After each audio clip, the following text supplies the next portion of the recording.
I was able to find in the neighborhood of about 18 points of identity between the two prints.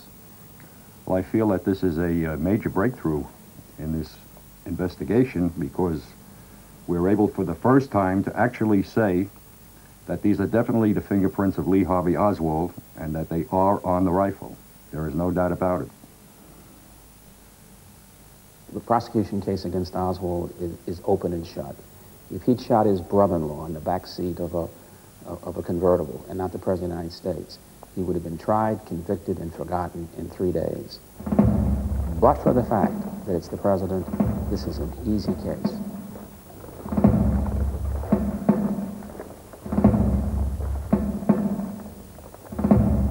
Three days after the assassination, Washington and the world mourned President John Fitzgerald Kennedy.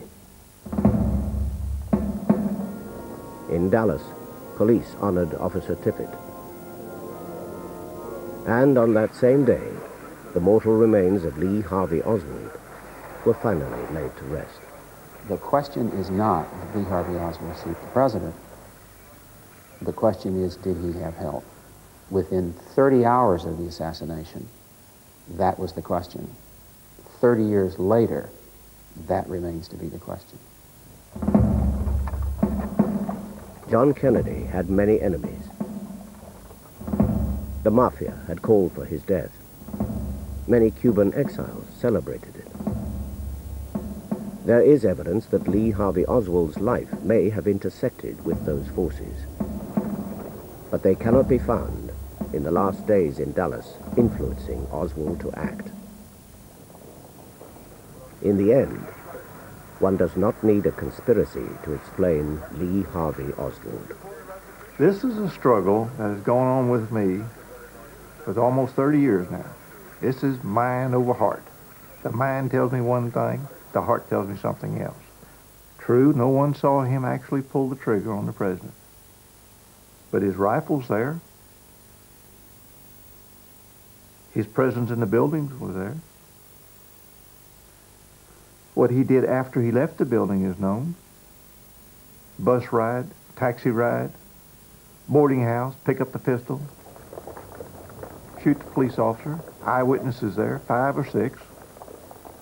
You can't set that aside just because he is saying, I'm a patsy. I'd love to do that, but you cannot, in my mind, set that aside. It's good that people raise questions and say, wait a minute, let's take a second look at this. I think that's great, you know. But when you take the second look and the third and the 40th and the 50th, hey, enough's enough. It's there. Put it to rest.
To commemorate the centenary of Tchaikovsky